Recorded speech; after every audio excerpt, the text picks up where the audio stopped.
Josh, it was so tough to get to work today shoveling out all that snow. I mean, my goodness gracious. I know the place to start with our next guest is about how many inches of snow he had to shovel and how difficult it was to get out of his house. That's John McMullen, our Eagles insider and FanRag Sports NFL columnist. John, did the weather happen for you?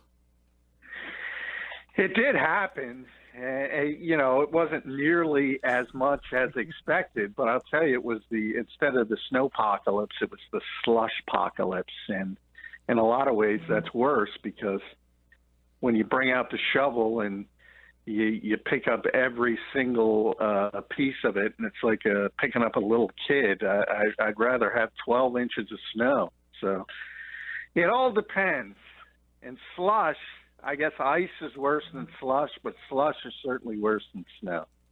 It just continues. I mean, other than NFL free agency and trade deadlines and rumors, is there something that we're more obsessed with on social media than how many inches are we going to get? How many inches did we get? What's it like where you are? I mean, it's baffling to me. Oh, and the grocery stores love it too.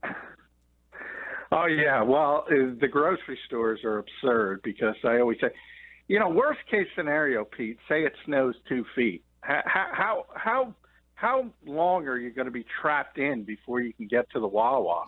Does everybody need milk and bread that bad that they can't last a day before they plow the roads? I've never understood that. Well, before we go into football, I'll give one more thing on the weather because I know I like to tweak you on conspiracy theory type stuff. You and Mike Gill both get fired out about some of that. Don't they always say, like, Valentine's Day, Hallmark makes up that holiday? Maybe the snow, the weather forecasters are all on the take. Maybe they're all like, whether it's ShopRite, Acme, whoever, Superfair, whatever the store is, but they're all on the take. Yeah, that's not bad because they swung and missed on this one. This was a John Bolaris level miss. And they get really, really angry and they jump up. It's not an exact science. I know it's not an exact science, but you're supposed to tell me ahead of time. I can look out the window myself, so I don't need you for that. I need you to tell me what's going to happen like 12 hours from now. That's all I'm asking. Is that too much to ask for? Well, it may not be an exact science in the NFL, but you get more right than you get wrong, John McMullen, and that's why we love having you on every day at this time to talk about the league. And when I opened up the show today, I said to Josh, all this stuff's going on. The Flyers lost last night. The Sixers playing Golden State tonight. The Phillies beat the Braves in spring training, we now know. And I don't think the Eagles have made any major moves. I said, did they even release Chase Daniel yet? And he goes, oh, yeah, they took care of that. So Chase Daniel no longer officially a Philadelphia Eagle. Yeah, and we knew it was coming. It was just a matter of when and the timing of it. And I think we can all look back and say what was the greatest moment of the Chase Daniel era in Philadelphia. I think it was his one pass that he completed. I don't think he can go in another direction. So basically, the Eagles spent $12 million for one completion, and that'll go. But you know what? The positive, not that the fans care, but there was offset language in the contract. So when Chase does sign somewhere, in his mind, it'll be as a starter. Whatever he signs for comes off the Eagles' tab. So they will gain a little money back when he does sign his new contract. John, where do you think Chase Daniel goes? I mean, the quarterback market is really this bizarro world out there. I mean, the Jets were interested in Jay Cutler, and then there were rumors that the Jets were interested in Chase Daniel, and there's talk now that the Browns, they were like, we want this guy, we don't want this guy. So where could Chase Daniel actually end up? Well, there's only two choices right now if he really does want a chance to compete for a starting job, and you mentioned them. It's the New York Jets and the Cleveland Browns. Everybody else is pretty much squared away. Even San Francisco, you might not like their choices of Brian Hoyer and Matt Barkley, but they're there. In Chicago with Mike Glennon, again, I wouldn't be overly thrilled with that choice, but certainly when you pay him $15 million, he's the starter. So Chase is not going to go there and compete. So, I think he's got to really look in the mirror and admit to himself he's been a career backup and say, hey, that's my lot in life. And as Nick Foles can tell you today, that's not a bad lot because, you get paid $5 million and $6 million to carry the clipboard, and it's not a bad job. So I don't know why he's on one side of the coin. You like the competitiveness. On the other side of the coin, you'd like to say, come on, be realistic. You've thrown barely any passes in the NFL. You've not started in the past, and sort of to have this cockiness that he should be involved in the starting position. There's not a lot of people that see that along with him. John, speaking of guys who have left the Eagles, one of them is Bennie Logan. You guys were talking yesterday about how do they replace him. And one of the things that I was asked recently, I wanted to present to you, is that somebody said that is there a possibility now the Eagles use one of their first couple rounds of draft picks on a defensive lineman? Well, it's always possible. I doubt it. I tend to doubt it. NFL teams like to talk about it, and it is, you get in trouble when you start reaching for a position, and everyone says that need is the worst evaluator in sports as far as talent goes. So if you start saying we need a cornerback and a cornerback's not worthy of being at a particular spot, you could get into trouble and make some mistakes. So I'll never say never, but the Eagles like Beau Allen. They really do. In a lot of ways, he's a more traditional nose tackle than Bennie Logan as well. And that's what Jim Schwartz likes. I mean, he wants a big, stout nose tackle in there, and he wants Fletcher Cox playing the 3 technique. And I think he's comfortable with what he saw out of Beau, and they've been working toward an extension. I think that's going to happen at some point. But they're going to certainly add a body. I just don't think it's going to be at the top of the draft. Sports Bash here on 97.3 ESPN. Spending some time with John McMullen with a little Eagles coverage, a little NFL news as well. John, I wanted to ask you, Beau Allen, you mentioned him, but what is it that makes him special? What was it about his development in the Eagles organization that made them feel so comfortable giving this guy an extension and, for all intents and purposes, letting Bennie Logan walk? Well, I don't think it's necessarily they think he's special. I think it's just that he's a better fit for what they want, in that Benny's really kind of undersized. So you almost had 2 sort of 3 techniques, 2 under tackles instead of the big. Yesterday we talked about the run stuffers in this league that are just lights out, and they're just big, huge guys in the middle. You can't move, and you basically double team them, and you still can't move them at the point of attack, and it opens up things for the linebackers to sort of flow and get through the trash and make tackles. That's what Jim Schwartz wants from his nose tackle. Beau's just a bigger guy. He's a bigger body. He's lower to the ground. He's got that what you think of when you talk about nose tackles, the low center of gravity. And Benny's more of an under tackle, really. If Fletcher wasn't here, he'd probably be a really, really good 3 technique player. But obviously Fletcher is an all-pro. So I think it was just a situation where they like what Beau Allen brings as far as being an actual nose tackle. In a lot of ways, Benny was playing out of position. John, what's your gut tell you? Will the Eagles address the corner position in free agency at all? There are a handful of late-round draft picks there. Yeah, they had an interest in Kayvon Webster, but he signed with the Los Angeles Rams, so that hurt. You would imagine at some point they want to bring in some kind of veteran presence, because even if you do what we talked about in the past and carpet bomb the position in the draft, you might bring in talent, but all of a sudden you have 2, rookie cornerbacks playing significant time, and Jalen Mills, a second-round player.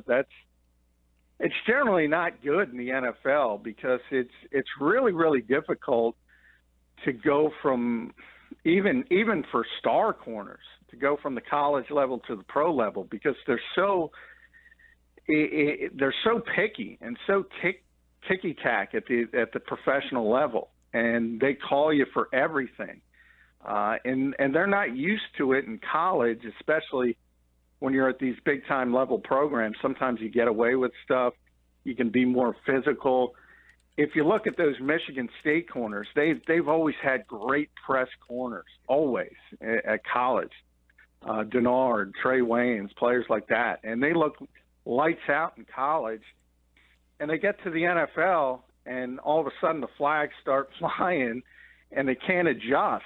And so it's really difficult for young corners. And I think at some point, somewhere, the Eagles have to have some kind of veteran presence. And they lost Nolan Carroll, obviously, to the Cowboys. They cut Leotis McKelvin. So it's difficult, and they don't have a ton of money, but they have to find a body somewhere. John, two of the big cornerbacks out there who are still available are the Patriots. Malcolm Butler, a restricted free agent. Logan Ryan, an unrestricted free agent. We know Logan Ryan went to the Titans, so he's off the board now. What about Malcolm Butler? We know the Patriots tendered him. Is that somebody the Eagles would be interested in getting to a bidding war with, or is that just way out of their range? No, that's way out of their range, and he's going to end up in New Orleans. Everyone sort of thinks there's a wink-wink deal that, the Brandon Cooks trade, and there was talk that Malcolm would be involved with that, but he hasn't signed his tender yet, so he can't be traded, and there's sort of this mentality that the Saints are going to sign him to an offer sheet and then work out something with the Patriots, and the trade will come through. So I think eventually you're going to see Malcolm Butler on the New Orleans Saints. And, he's a top-tier corner, and the Eagles just don't have the money for that right now. So then who left is of interest? I mean, we have Mo Claiborne out there. You have Brandon Flowers, Marcus Williams, Sam Shields. Guy can't stay healthy half time. Darius Butler. But all the guys I just mentioned, they're mostly, late 20s, early 30s. Is that really somebody the Eagles would have interest in? Well, typically no. As I said, this team wants to build and they want to go youth. But at this particular position, as I said, you can't go into a season playing, like two rookies and a second-year player, or a second-year player, a rookie, and somebody off the scrap heap. In a lot of ways, Terence Newman wants to play another year. He's older than anybody, and he still played at a high level. But he goes about it, and he plays every year. He goes 1 year. He only wants a 1-year contract. And then he wants to decide if he's going to move on. Now, he's talked about wanting to find a contender, and usually all veteran players do. But I think that would be the perfect fit for this team for young corners, because nobody knows how to play the position like Terence Newman. He's the best run support corner in football still at age 38 or 39, whatever the heck he is. And he would just teach these guys how to play and be professional. I think that would be the perfect situation for the Eagles, but I don't know if they would think out of the box and go that route. Well, Terence Newman turns 39 before the start of the season. The one thing we know about Terence Newman, John, he's still pretty fast considering he's going to be turning 39. It's amazing the way he played last season.